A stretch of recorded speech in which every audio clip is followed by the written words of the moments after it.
Hi, welcome to the National Critics' Choice Online News, and today we have a very special guest with us. He's none other than Dr. Carl Whelan. He is the CEO for Creation Ministries International, and he's going to share with us on the issues on evolution and race, and even the questions about does Noah's Ark really exist? Do dinosaurs still live among us, in the deep sea waters? And also the questions about UFOs. Sightings, are they really aliens in deep space? Dr. Carl Whelan, thank you for joining us here at the National Critics' Choice. My pleasure, Robert. How do you make sense, about your life? Because before we go further into evolution, we heard about your accident that occurred years ago, and you actually undergone 50 operations, or even more. 56. 56 operations. I mean, you endured so much of that. Could you tell us, why is it so important that you endured this far? Well, I wish it hadn't happened, of course, but long before I had the accident, I had already worked through those issues, because as a Bible-believing Christian, the question of death and suffering and why do bad things happen to good people and so on was very important, and I'd actually preached on it, and it was almost as if God was getting me to put my money where my mouth was. And really, the biblical worldview, which is really the opposite of the common secular evolutionary worldview today, explains death and suffering. It talks about a world that was created by a good God, a once perfect world ruined by sin, and therefore all of these bad things, death, suffering, evil, natural evils, are all a consequence of what the Bible calls the fall, or the curse on creation. And in fact, part of the Christian hope from the scriptures always has been a restoration back to a sinless, deathless state when the curse has been lifted. So in a sense, you look all around us, there's death and suffering happening all over the place. So I actually preached on the fact that, when something bad happens to you, you shouldn't ask, why me? You should ask, why not me? Why am I more special than that poor Ethiopian whose, bicycle has fallen off a cliff and he has no medical help or anything? And even in the Bible, the Apostle Paul was whipped and stoned, and, good people were tortured and sawn apart. God never promised us a rose garden. He said that one day a time is coming when there'll be no more death, no more suffering. But, bad things make sense. And I can honestly say that it made a huge difference to me. That sure, there was pain, sure, there were tears, but never once did I have to wrestle with that issue of why me. Now, how did you overcome fear? In the face of death and in the face of so much pain that you had to go through with more than 50 operations. There's 56 operations in fact. And isn't it true that you used to be an atheist? Yes. And why do you choose to believe in Jesus Christ? I became a Christian long before my accident, and before that, all the way through university, I was an atheist, and I believed I could explain everything through, evolution could explain the complexity of life. Physics and chemistry could explain all phenomena, and there was no such thing as any supernatural. And it was quite amazing. It was almost as if God was trying to shake me out of that, because we got mixed up with a guy who was a practicing Satanist. Now, to me, that wouldn't have mattered if I'd known that, because if there's no God, there's no devil. But I didn't know he was a Satanist, but weird things began to happen in our family, things that could not, extrasensory, things that made no sense according to the laws of physics and probability and so on. For instance, members of my family were able to predict telepathically, cards, and it was me doing this, that I was picking up one at a time, and 10 cards in a row. Think of the mathematical probability of that. And it wasn't a party trick. This person was absolutely stunned that they were able to do that. And even more so, this person had not grown up with cards, so didn't even know what an ace of spades looked like, Had to actually describe the cards, and got you imagine 1 over 52 by 1 over 51 and so on 10 times, the probability is astronomical. And all sorts of other extrasensory and telepathic things began happening, and my mother and sister were already born-again Christians, and they sensed that something was really wrong with this guy, and they were praying, and their prayers retrospectively turned out to be controlling what was happening in amazing ways. And anyway, this was blowing my mind as a materialist, and it was almost like God saying, well, I'm showing you that the good guys, that the bad guys are for real. And so I thought to myself, I'd better join the good guys fast. But I couldn't, because the Bible made no sense because of my understanding of evolution and geology's millions of years, because I knew that the Bible had a perfect world before Adam sinned, whereas long ages teach that there was death and struggle and suffering, lots of cancers in the fossil record long before there were people. And so the two just didn't make sense. And then somebody put a creation book from the USA into my hands, and I read it, and I could see that really science is not a problem for Christianity, that there's different ways of understanding the same evidence, and that the Bible actually speaks of a massive global flood, the flood of Noah, which was more than capable of doing an incredible amount of geological work that we would think takes millions of years, and it would bury billions of dead things in rock layers laid down by water all over the world. And when you start looking at the world, even if you're not a Christian, saying, well, what if the Bible was true, the history in the Bible, what would you expect to find? Billions of dead things buried in rock layers, laid down by water all over the world. And all of a sudden things made sense, and from my point of view, I had no more excuse for not believing the Bible. So I accepted Christ at that point. Now, how did you decide that you have to start this movement, the organization, Creation Ministries International? I didn't sort of sit there and say, I want to start a movement. I just started getting all excited about this, discovery, and I realized that Christians didn't know that there was evidence like this. They didn't know that, there were different ways of looking at the same facts. And I'd been a humanist at uni. I'd knocked around with the young humanists, and we used to laugh at the idea of Christianity, and people didn't realize that these issues were huge ones for the atheist, and that Christians had a powerful witnessing tool. So I started talking to other Christians, and they wanted me to talk to their churches and so on. So it just snowballed from there. And I guess I also realized that I'd become an evolutionist at probably the age of about 14 through reading glossy magazines that had all of these beautiful pictures of ape men and so on. And of course nowadays those same ape men have all been discarded, and a lot of it was a product of artists' imagination.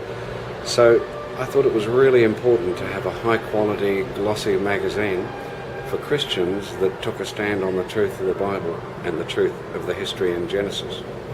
Now, how do you succumb to believe that everyone in this world must believe in your theories? That you believe that you have proved that science needs more clarity? No, I don't believe that I've proved anything. I mean, technically proved has to do with the experimental method, and you can't repeat or observe the past. What we can show people is that all evidence is interpreted through the filter of your worldview. And if people are open to the truth of the Bible, then the evidence makes a tremendous amount of sense. And there's a lot of highly educated people, PhD scientists and so on, who believe that the Bible fits the facts of the real world really well, in fact better than evolution. In fact, the world's leading atheist philosopher, Sir Anthony Flew, he didn't become a Christian, but he changed from being an atheist to saying there must be a God because of the increasing evidence of design that molecular biology reveals to us. Now, you wrote the book, the Creation Answers book, as well as One Human Family. And one of the observations I saw is that, could you explain to us your views on how Darwin decided to form his study on evolution that has impacted the world? And do you think Darwin's theories developed a deliberate attempt on racism? Was that his machinery? First of all, Creation Answers book, I'm only one of the authors, I wanted to make that clear, but what motivated Darwin, what motivates any of us, is very complicated. And I believe Darwin was a very good observer, and a very careful scientist. I believe that at one level, the problem of death and suffering was very important for Darwin. He grew up with a belief which was very common in that society, in a deistic sort of a God, a clockwork God who'd created the universe and was quite remote from it and wouldn't do anything imperfectly. And he saw death and suffering in the universe, and he also saw the death and suffering of his children who died. 3 of his 10 children, I believe. And so to him, the idea of a good God doing this didn't make sense. And so, in a way, by making God not responsible for creation, he's not responsible for the evil in the world. His worldview, and the worldview of many people already since the Enlightenment, didn't actually include the biblical understanding of the fall, which explains all the death and suffering in the world and some of the horrible things we see in the animal kingdom. Equally, when Darwin... See, most people in those days, when they thought of creation, they actually weren't thinking biblical creation. Even though Christianity was sort of popular, people didn't take the Bible seriously, which said that all of the animals had migrated from this central point following Noah's flood. So you would expect to find evidence of dispersion of animals and migrating onto islands from the mainland. And when Darwin sort of found evidence of this, he thought it disproved creation, because people believed that each group of creatures on an island had been created by God on that island. And of course that's not what the Bible teaches. So there was this straw man caricature of creation that Darwin was against. Now, when it comes to racism, again, that's complicated. In my book I point out how there was racism before Darwin, and there was even evolution before Darwin. His grandfather had a fully developed theory of evolution. But it's important to note that racism is very much driven by anything that rejects that one human family notion in Scripture. You see, according to the Bible, we all came from one couple 6,000 years ago, and even closer than that, a family, Noah and his family, about 4,500 years ago. And so we must all be astonishingly closely related.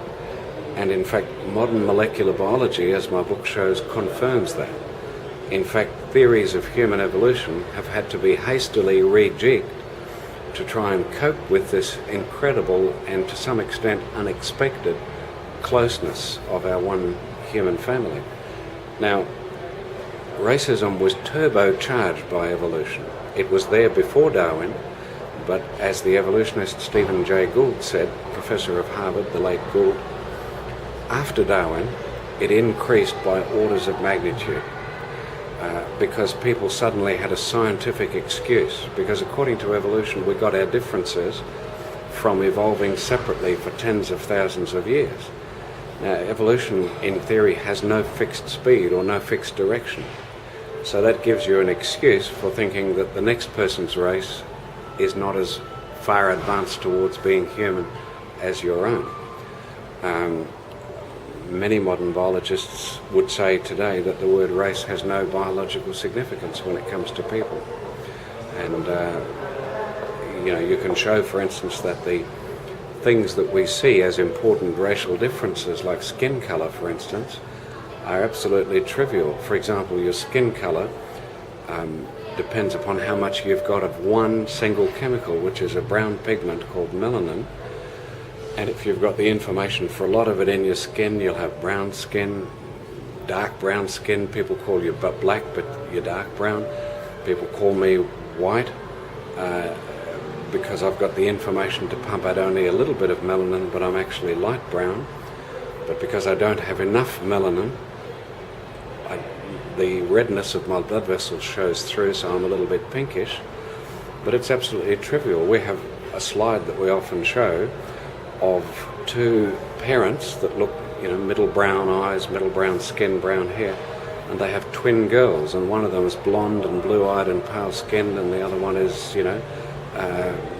dark skin, dark hair, dark eyes, and they look like they're two totally different races, showing you that these differences are very, very small. Sounds like it's a formula to have parents to create children with blue eyes. Well, actually, the evidence now suggests that blue eyes are actually a mutation that happened very early in the history of humanity. You see, a blue eye, there's no blue paint in blue eyes. It's just an optical effect from the light scattering from that thin layer of melanin. It's the same brown stuff. Same with blonde hair. There's no actual blonde colouring. It's just a small amount of melanin compared to a large amount. When I was speaking in South Africa, I mean, this has got an incredible healing impact, this ministry. I was speaking in the heart of conservative Afrikaner country where apartheid was born. And I was able to explain all this, and I had hardened Afrikaners in tears saying, the melanin, I never understood that. It's just changed everything for me. It's changed the way I think about the world. But the Bible said all along that we are very closely related. We have to be. Amazing. Now, what are your views on the relationship of evolution? Is it an intellectual, spiritual, religious, political, or a social problem to mankind? What are your views? All of the above. All of those things. It's everything. I mean, it's got to do with your whole world and life view. If you want to sort of narrow it down and define evolution as changing gene frequencies, well, then I'm an evolutionist, because I believe that gene frequencies change, but that's not going to cause a microbe to become a microbiologist, because the changes that we see are going in the wrong direction. But the whole concept of evolution, when you think about it, is really explaining how the world could have made itself. Let me put it to you this way. The ultimate philosophical question, if you like, which has to do with who am I and why am I here, is what about everything else? In other words, look at that complex world of living things. How did it get there? Things that are machinery, that have programs, that do things and that relate to us and that interact with us. How does the whole world of biology come about? Ultimately, there's really only two explanations. They were made, or they made themselves. And no matter how people try to mix and match the two, and quite apart from the fact that evolution is right against the history in Genesis, but the reality is that you're forced to have some idea where something started from something very simple and then put itself together gradually. And evolutionists might argue about, and they might be very open to different theories as to how that happened. But they're not open to whether it happened, because if it didn't happen, then it was made. And that becomes very threatening, because if somebody made you, then somebody owns you, and that means somebody has a right to set the rules for how you live your life. And the Bible says that we actually all are in rebellion against that. And we really, in our basic nature, don't want to accept that idea. Now, what are the consequences that you face when you create this organization, Creation Ministries International? Did you face a lot of objections from politicians, religious groups around the world, even within the Christian communities? Because there's all kinds of arguments from the United States, Europe, and even in Asia. How do you counteract those issues? Well, I've had debates with a number of prominent evolutionists. One of them is up on the internet. He was Australian Skeptic of the Year, Dr. Paul Willis, a scientist.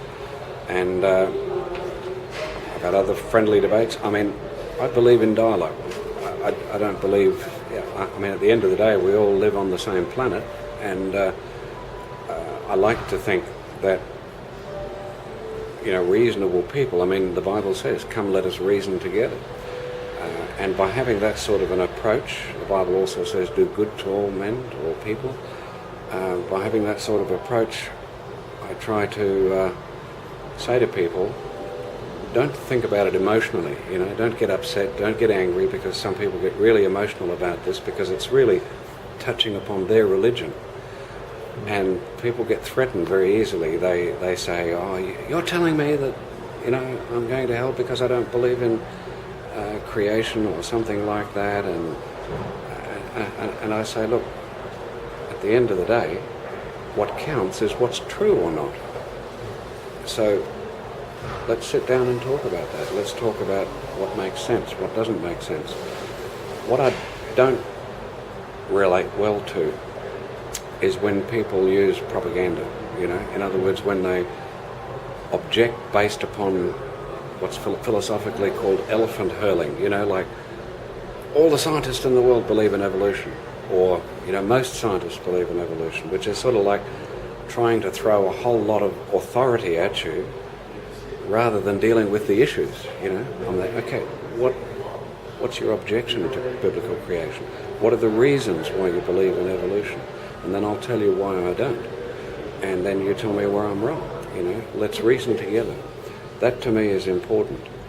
Now, there's always going to be opposition, there's always going to be flack, there's always going to be misrepresentation. You just get used to that. Now, about race, color, and of course, the blood itself of humankind, is there any scientific explanation behind about our race that's really determined by our color of skin, or is it by blood or genes? Because there are many questions that's been raised by experts and politicians. Where do we come from? Do we actually come from the time where Tower of Babel was demolished, and in the Bible it claims to say that that's how we were dispersed to many nations, or do we actually originated from Adam, the first mankind that the Bible talks about? How does Adam look like? Well, once again, the answer is all of the above.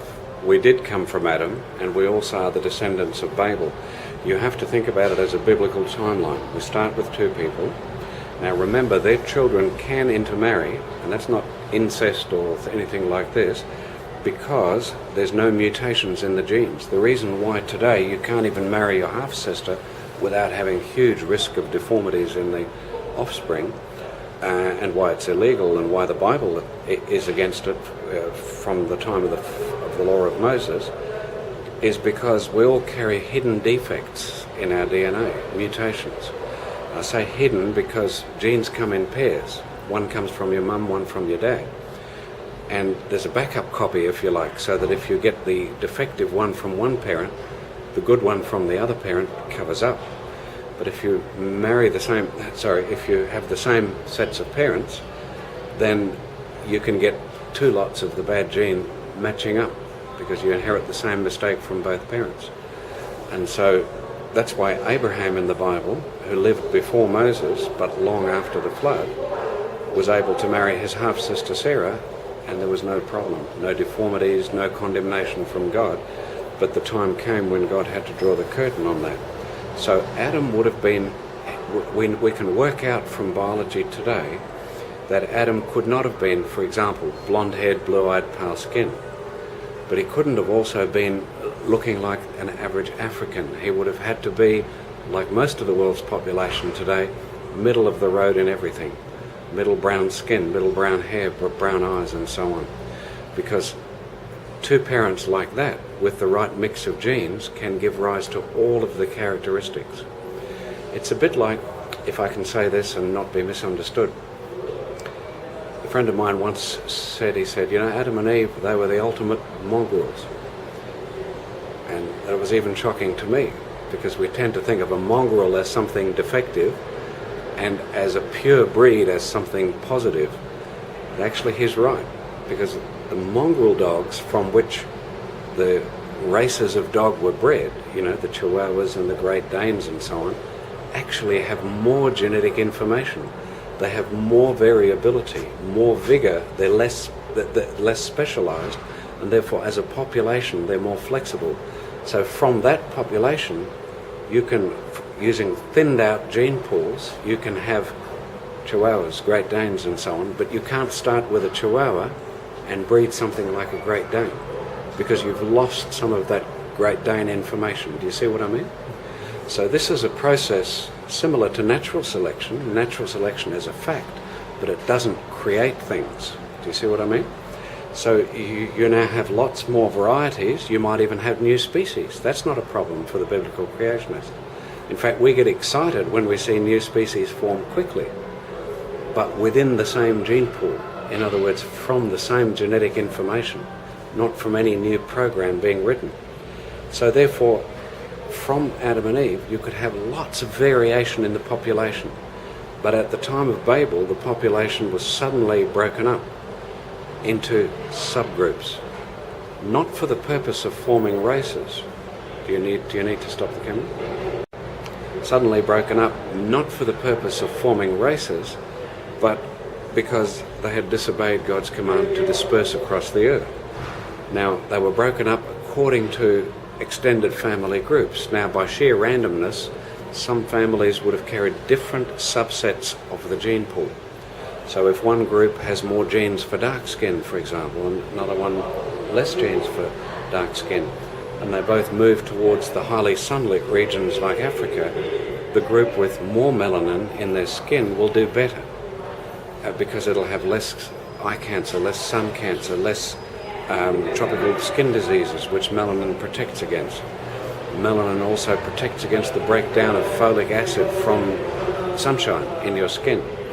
Equally, a light-skinned group does better in a poorly sunlit environment because they can make more vitamin D in their skin for healthy bones than a dark-skinned group in that environment. That's why you find light-skinned people in Scotland and Scandinavia, and why you find dark people in equatorial Africa.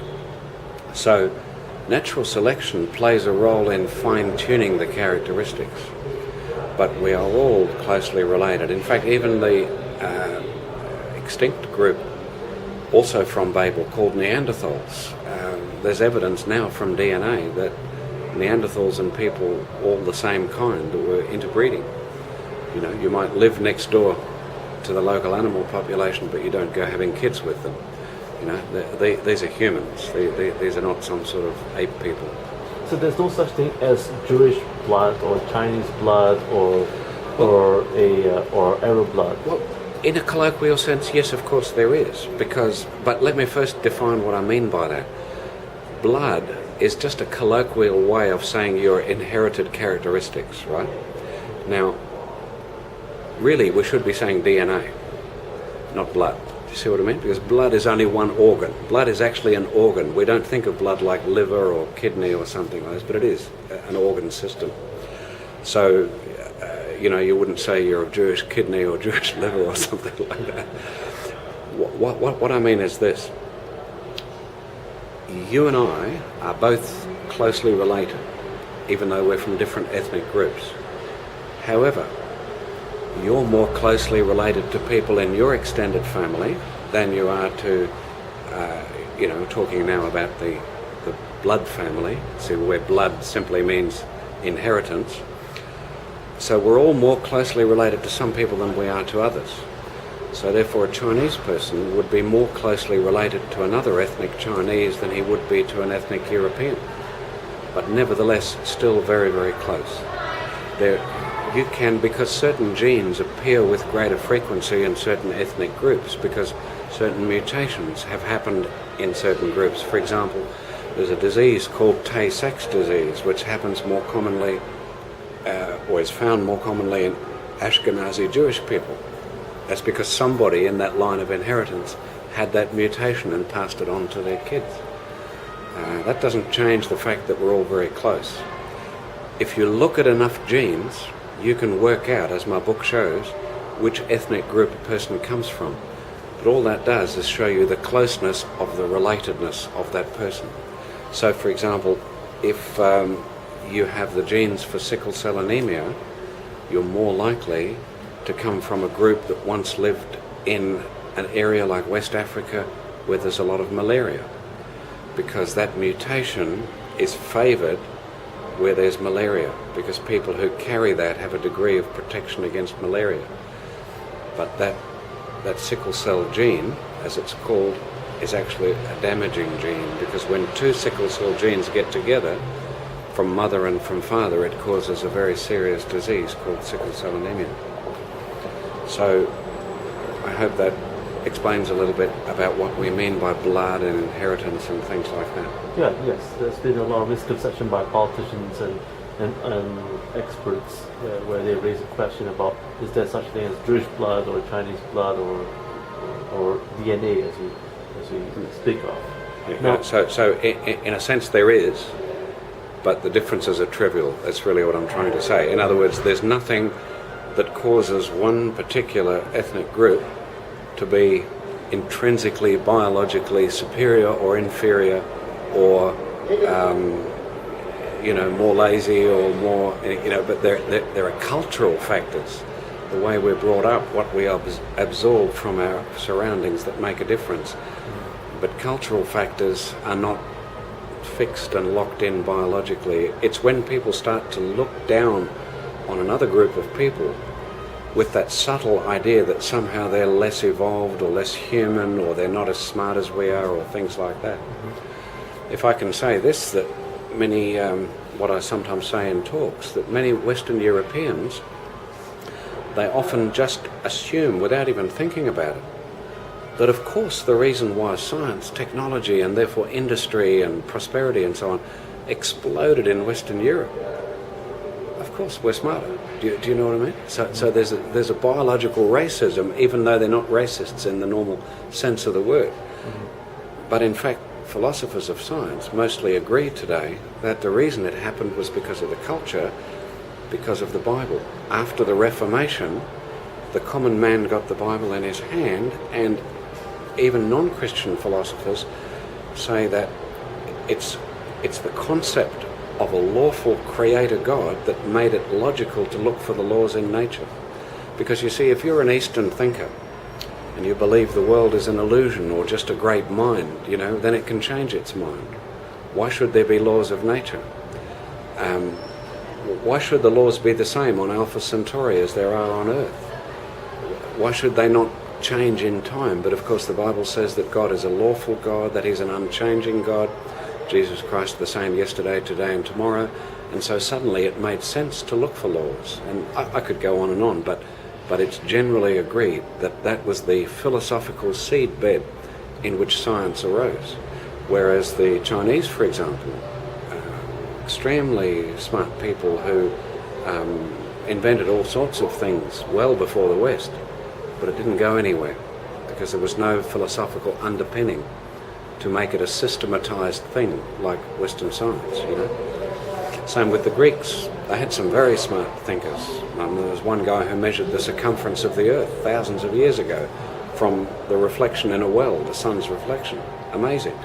And yet science didn't get born there. Because you see, if you believe the world is controlled by the gods on Olympus, Zeus and the gang, then they're capricious gods. You see, they can change their mind. They can play tricks with people. And so if you see a fish in a rock, well, maybe this is Zeus up to his old tricks. Fish don't live in rocks, If you're a Christian, you say, well, God doesn't deceive me. If it looks like a fish, it must have been a fish. And so people got the idea of, this was where the father of modern geology got his idea of fossils being formed in the flood from. Now, let's move forward, and that is, do you believe that dinosaurs still live among us today? I have no evidence of that at all. I think they're most likely extinct. When I say I have no evidence, no tangible evidence, every now and again there's a story, there are reported sightings here, there, but, I have to be frank, there's also reported sightings of Bigfoot and things like this. So, from our point of view, we think it's most likely that dinosaurs are extinct. However, a lot of creatures that were thought to be extinct have turned up alive. For example, the dinosaur fish, the coelacanth, discovered alive and well in 1938. Now, those fish are found in the same rock layers as the dinosaurs. They're not found in intervening rock layers. So people said they've been extinct for 65 million years, just like dinosaurs. And there they are, alive and well. Same with the dinosaur tree, the Wallamai pine. And that was discovered growing in a national park in Australia. And one Australian scientist, he said that it has the same significance as finding a small living dinosaur. You know? So even those who are yet to be discovered in the deep sea creatures and rock jungles, Well, if it was discovered in the deep sea, it wouldn't be a dinosaur, because that's a misconception. People think of things like plesiosaurs and mosasaurs, but they're the marine reptiles. Technically, they're not dinosaurs. Dinosaur has a particular meaning. It has to do with the holes in the skull and so on. And all dinosaurs were land creatures. So you've got flying reptiles, you've got marine reptiles that are extinct, but you don't have flying dinosaurs or swimming dinosaurs. Now, do you think the flood really happened? Many have actually argued that the flood never happened. It was just pure science, like volcanic eruptions and floods. Sure. I mean, to a person, if I can say this kindly, to a person wanting to reject the Bible and the God of the Bible and the history in the Bible and to accept evolution, in order to have millions of years, you've got to get rid of the flood. In fact, Charles Lyell, the father of uniformitarian geology, a Scottish lawyer, in his private correspondence, he actually wrote that his aim was to free geology from Moses. You can find that on our website, creation.com. Look up Lyell, Lyell. And his philosophy that was imposed on geology, where the millions of years came from, was that everything just happened slowly and gradually. That present-day rivers depositing sediment, for example, are enough to explain all of the sediments in the fossil record. You just take today's processes and you multiply them by millions of years. The shoe's on the other foot. If someone is a Christian and wants to take Genesis history seriously, which means that there was no death and suffering and disease before man, can't have the fossils forming over millions of years, because fossils show cancers and all sorts of things. So that means they need the flood in order to explain the fossil record. So I would argue strongly that the flood happened, and I would argue that there is incredible amount of evidence all over the world. See, people say, where's the evidence for a flood? And they're looking for a 2-inch layer of silt in between all the rock layers. But in actual fact, the bulk of the rock layers themselves are exactly what a massive flood would do. Many creationist geologists have, carefully, and geophysicists have carefully looked into this and shown that, the bigger a flood gets, if you double the size of a flood, it doesn't just double the effects, it goes up exponentially. And the Genesis flood would have been something totally unheard of, with rates of erosion and sedimentation and redeposition and ripping rocks apart and tearing up forests and burying them as coal and burying things in layers. Let me just give you one example, if I can. In the Ruhr Valley in Germany, there are what we call cyclothems. These are repeated layers in a particular sequence, and the same sequence repeats over and over, and they're to do with coal. So you have, for instance, coal, sandstone, limestone, shale, coal, sandstone, limestone, shale, and that's repeated up to 300 times stacked on top of another. Now think about it. The uniformitarian slow and gradual thing has to say that the coal is a swamp that was growing for, thousands or millions of years, and then the land sank, and then the environment changed completely, and you had a marine environment, and you had the limestone, and then this happened, and then another swamp formed in the same place, and the same thing happened again. Now the probability, the sheer mathematical improbability of the exact same sequence of events happening 300 times is just absolutely bizarre. And you wonder how anyone can, I'd rather believe in Alice in Wonderland than believe in that, But you imagine now a massive flood with huge sediments coming in cyclically, depositing the same stuff from the same sources, one after the other, like that children's game where you put your hand on top. It starts to make sense. Think of the huge sedimentary blankets in the United States. You have the Coconina sandstone, perfectly horizontal, stretching over 500,000 square kilometres. There is no analogue to that today. There is no river system which, stretched forward by millions of years, could give you anything like that. Even more is conglomerate. It's a type of rock which consists of boulders and gravel cemented together. And this takes energy. You only find conglomerate forming today in small amounts and only occasionally when there's a flood, because it's only when a river's in flood that it has enough energy to pick up stones. And of course, the bigger the stone, the more energy it needs. And you've got this conglomerate called the Sheena Rump in the United States, stretching over 250,000 square kilometres dead flat. What sort of flooding are we talking about? You've got, for example, in Australia, a whole mountain range, the Olgas, consisting of conglomerate. And it's, from top to bottom, it's boulders about that size cemented together.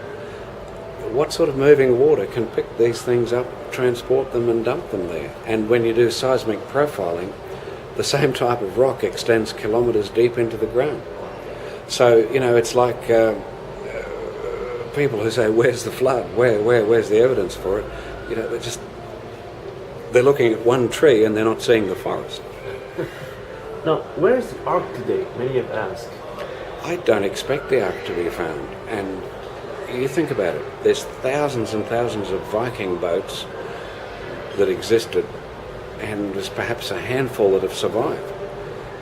Most boats deteriorate, and they don't get preserved. In fact, even most living things don't form fossils. Millions of kangaroos are killed on the road every day, and they're not forming fossils. You have to have special things happen to fossilise and preserve something. And here's the point too.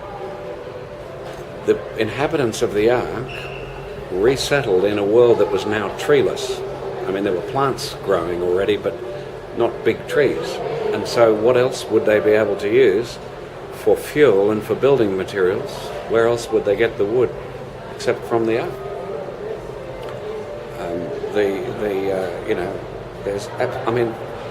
Even secular people believe that Jesus was crucified on a Roman cross, but the fact that that cross hasn't lasted doesn't have anything to do with the credibility of whether the crucifixion actually happened or not.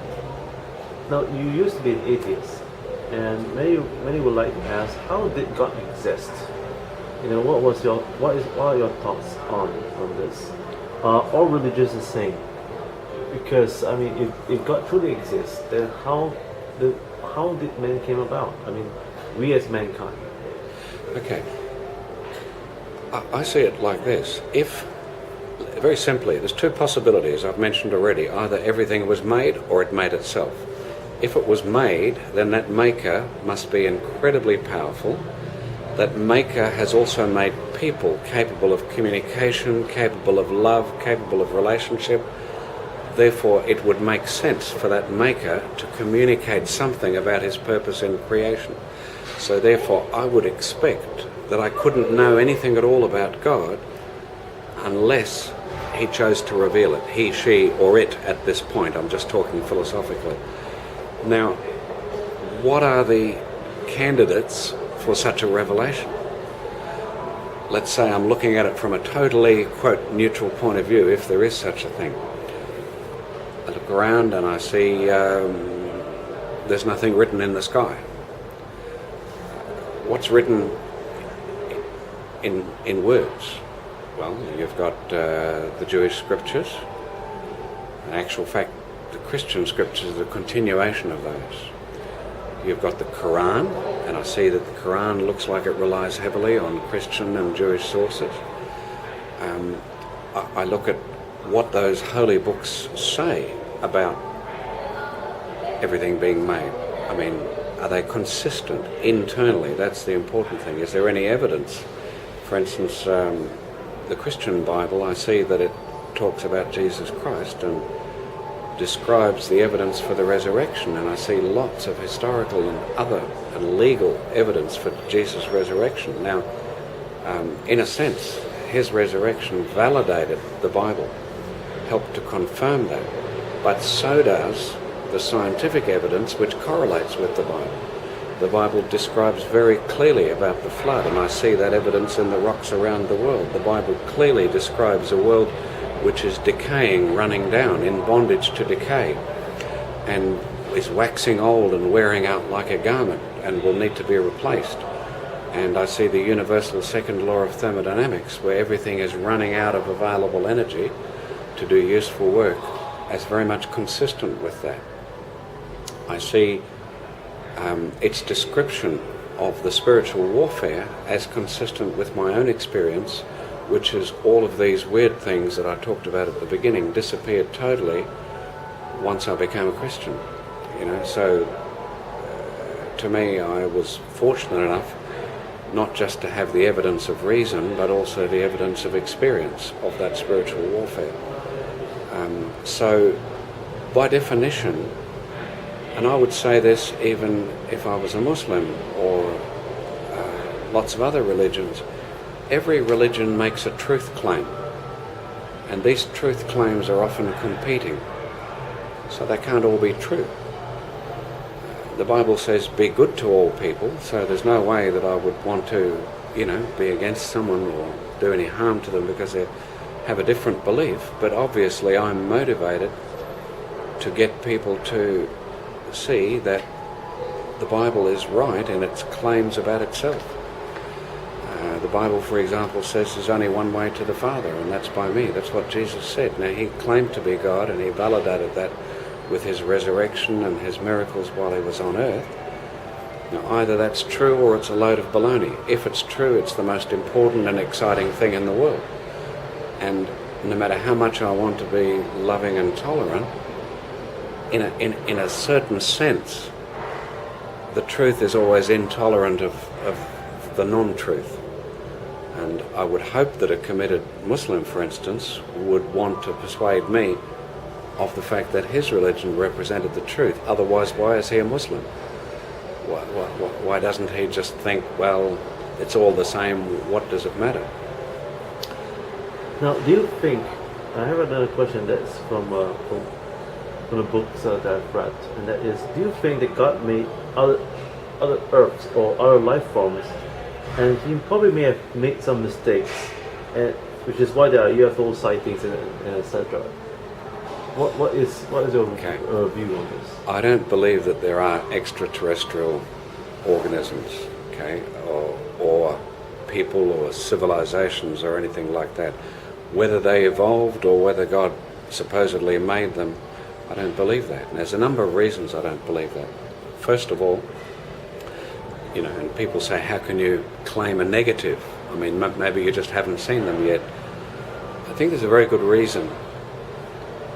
One reason is biblical, and that is that the whole focus of creation in the Bible is on the earth and on people, because the focus of the Bible is on Jesus Christ. The church is called God's bride, Jesus' bride in the scripture. And the purpose of creation seems to be ultimately so that the church, those redeemed out of created humanity, will be Christ's bride throughout eternity. Now, it also says that when Adam sinned, and Adam was our blood relative and Jesus' blood relative, that was why it was very important for Jesus to come into the human line, why it was important for Eve to be created from Adam's side, to be his physical descendant, so that we could all be saved through belief in Jesus, the last Adam. But, and this is all important to this question of extraterrestrials, because extraterrestrials wouldn't be Adam's descendants. So therefore, when the whole of creation was cursed because of Adam's sin, and is now groaning in bondage to decay, as Paul puts it in the book of Romans, that means these poor old extraterrestrials were suffering, and they had nothing to do with the whole drama. And the same, when the heavens and earth are rolled up like a scroll, will disappear with a great noise before the creation of a new heavens and a new earth. And that would be totally unfair. Now people say, well, maybe Christ went and died for the people on Zork or on Vulcan or something, you know. And I say, well, then that would mean he would have to have a Vulcanite and a Zorkian bride as well. It would mean he would be a bigamist or a, you know, practice the opposite of monogamy. And obviously the Bible is clear. Christ will only have one bride, the church, through all eternity, and that will be people on earth. You see, the earth was created to be our home. The earth is not some insignificant planet. It's actually a very special place. You compare it to the piles of rocks and so on that you find in the solar system, it's a jewel. And the animals and plants were created to be our life support system. That's the reason why, by the way, why our makeup is similar to that of animals and to some extent plants, because we eat plants and animals would eat, which eat plants to get our energy from. You know, there has to be some sort of a connectedness, not because we evolved from the animal kingdom. So there's another reason why I don't think that UFO sightings are extraterrestrials. The interesting thing is that today many modern UFO researchers themselves are coming to the same conclusion. They believe in what's called the interdimensional hypothesis, that these are beings that are visiting us from another dimension, not from outer space. Now, to the Christian, they should prick up their ears about that. But let me give some of the reasons why they can't be visiting us from other galaxies.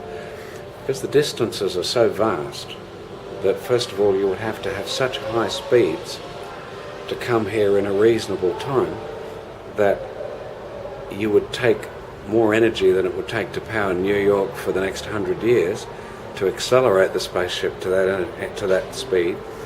Then you would take the same amount of energy to break it so that it wouldn't burn up when it hit the Earth's atmosphere. Also, when it hit a tiny little grain of dust, it would explode onto the spaceship with a force of, kilotons of TNT, blowing up the spaceship.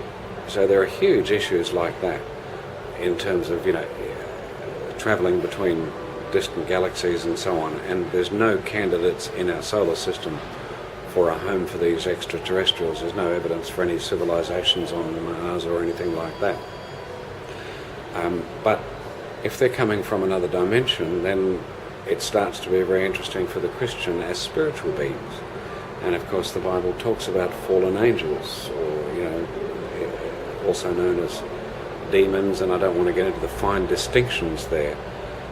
But even someone like John Keel is a secular researcher. He compares the phenomena of UFO sightings to some of the so-called contact between UFOs and people as similar to the demonology of the Middle Ages. And it's interesting that when they report conversations with these extraterrestrial beings, they seem to be peculiarly obsessed with the Christian Bible, and in particular trying to convince people that it's not true, that they don't need to believe the gospel to be saved. And so I would say there's a lot of evidence that many UFO sightings are just plain mistakes. Roswell was just a weather balloon, where we have a book called called Alien Intrusion on UFOs, and it's very well researched, and it shows that there's a good explanation for most UFO sightings. But there are some, and particularly UFO contacts, which appear to be spiritual phenomena. When you think about it, these things don't obey the laws of physics. When you see them on radar, for example, it's like two blobs travelling at incredible speeds. This has actually happened. And then they join together. And then they travel around, and then they merge apart again. And they sometimes do U-turns so quickly that if there were any biological beings of any sort on board, they'd be torn apart by the forces of G, by the gravitational forces and inertial forces and so on. So there are reasons to believe that we're not talking about material biological beings, but we're talking about spiritual beings. And it's interesting that a UFO researcher in America is a friend of the CMI ministry, and you can read about some of this on creation.com, was crystal ball rolling New Ager in his own description. And he came to realise that, he became a Christian, and he became to realise that these alien abduction experiences, not being abducted and or thinking they were abducted, it's actually a subjective illusion, like hypnosis. But that group was not talk the talk Christians, but walk the walk Christians. In other words, what we would call really born again Christians. And also he's collated many evidences and testimonies of abduction experiences that were halted by calling on the name of Jesus. So we have many reasons to believe that the UFO phenomena, where they are real, are actually spiritual phenomena. Now, what is culture? What constitutes a civilization? I mean, many have asked, who are we really? Is there such a thing as Chinese culture, the Malay culture, the Western culture? Because there's a lot of questions being asked. Who are we? How can we preserve culture? Okay. Yes. That's a really, really complex question when you think about it, because you could tease that apart for months, because I use the word culture in my book to mean much more than just paintings and folk songs and, traditional habits and so on, but everything that influences our behaviour and our way of thinking, the attitudes even that we absorb unconsciously all around us. From a very early age. We don't learn them consciously necessarily. They're mostly not taught to us, like you must behave like this. We just pick them up and we do those same things without even thinking. It can include our attitude to work or to learning. I mean, there are cultures, for instance, that have ethnic groups that have enormous success rates in academia. But the evidence seems to indicate that it's not because of some biological increase in the number of neurons, it's because of the fact that in that culture, the work ethic and getting ahead and learning, not shaming your family by being a dropout or something like this, is extremely important. And these students, when they're compared to Westerns, I'm talking particularly Asian students, in my country, Australia, Chinese students and other overseas students from Asian areas, they work incredibly hard. They burn the midnight oil. And then the ethnic Australians, the European Australians, they get sort of quite jealous and, how can that be? And some of them think, well, it's not fair, they're biologically smarter or something. But in actual fact, if they worked as hard as these people did, it would make a big difference. Now, these people didn't get told, you must work harder, necessarily. They would have absorbed it from their parents. They would have realised, unconsciously even, that I'm going to let down the side. But these influences go back hundreds of years, and they're absorbed generation after generation. Let me give you some examples from my book. It's long been known that in the days of the British plantation owners in the old Malaya, they would pay Chinese plantation workers twice as much as Malay plantation workers, because they knew they would get 3 times as much work from them. It was a rational economic decision. And so the Chinese came to prosper more. They came to sort of own more businesses, and of course they networked with each other and so on. And so a lot of racial tension built up, with the Chinese often thinking that Malays were ethnically, biologically lazy, and the Malays thinking the Chinese were ethnically, biologically greedy, grasping, selfish, and so on. And there were even race riots. But when you think about the ethnic background, it's not biological at all, it's culture. Because you see, if you're born in a place like Malaysia where there's fertile soil, there's always enough rainfall, there's always fish in the river, there's always fruit dropping from the tree, there's never a background of hardship and famine. Whereas many of the people that came from China immigrating to Southeast Asia came from a background of incredible hardship, incredible famine, and to sort of store things up and work and scrimp and save and, you know, look after your material security was the result of a sort of a deep-seated cultural need. And the same sort of thing happened with the Indian immigrants to Fiji. The local Fijians never knew hardship. You know, you were hungry, you could jump out into the lagoon and catch a fish. You could, you know, the coconut would drop from the tree. So it's not that they were lazy, but that the whole approach to work was different, and no one teaches people this. It's something that you absorb. It's like, for example, even people that are the same race, like Germans, they tend to be much more, and I was born in Germany, they tend to be much more obsessional about, you know, getting things exactly right and so on. And you pick that up from your parents. You know, and as I show in my book, you know, Dr. Thomas Sowell, who's an African-American historian, has shown that even different groups with different cultural backgrounds within the same race end up choosing the same professions over and over again. The reason why Jewish people dominate the rag trade everywhere in the world has a lot to do with the fact that in the days of the pogroms against Jewish people, the government-sponsored persecutions, Jewish people had to be ready to pick up all their belongings at the drop of a hat and leave where they were. So farming wasn't a good option for them. You know, owning a factory wasn't a good option for them. But you could throw a sewing machine and some materials onto the back of a wagon in half a day, you know. So many fascinating things about that. So that's how I would define culture. Now, there are many countries, including countries like Singapore, they have been talking about trying to preserve and looking for identity.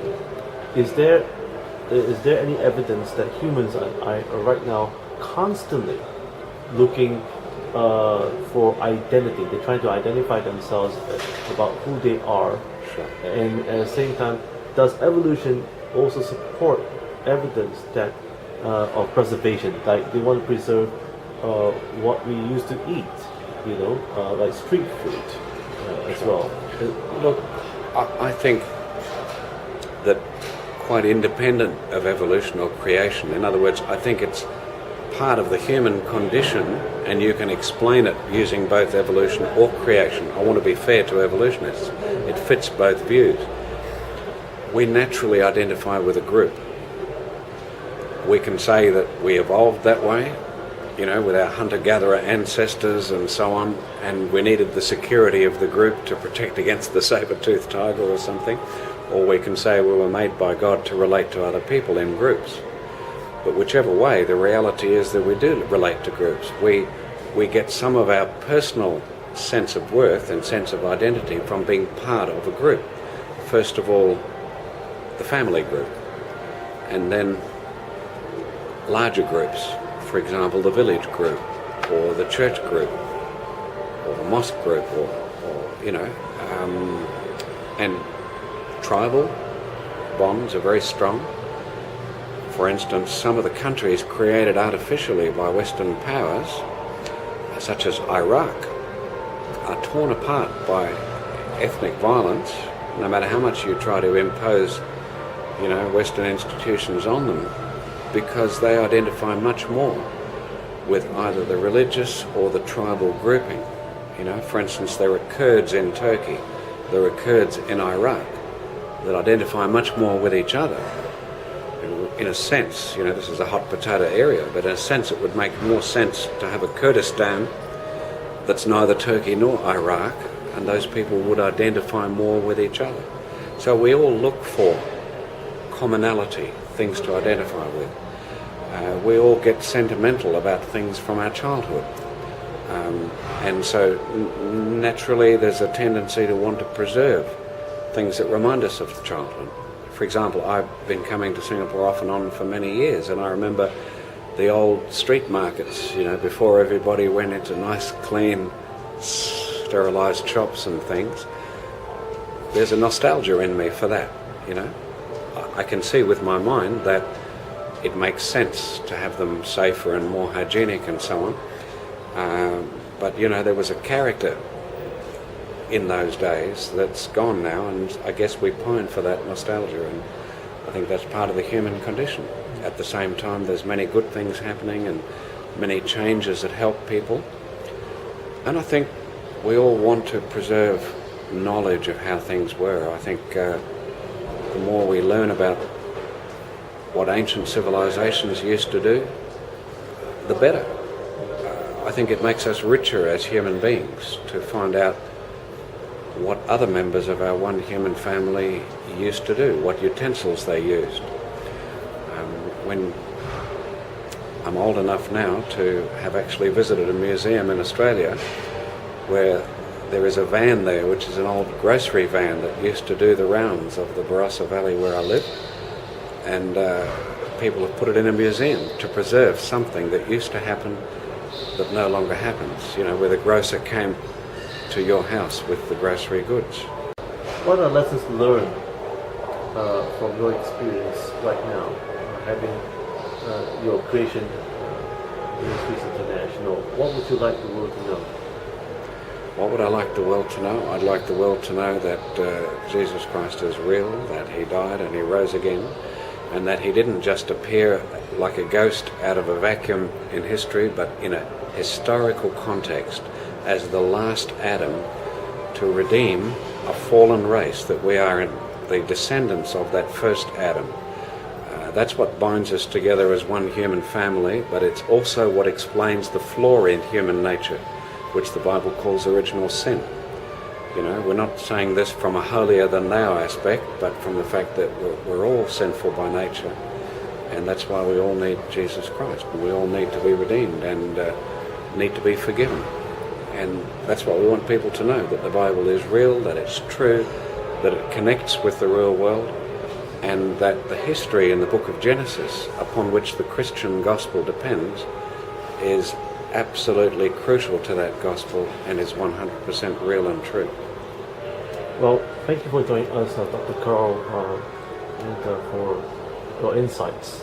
And please, viewers, please do visit the Creation Ministries International on their website for more information. And you can actually place an order for many of their materials and books and even upload. Could you mention the name of the website? Creation.com. Easy to remember. You want to know about creation? Creation.com. And there you go. Thank you.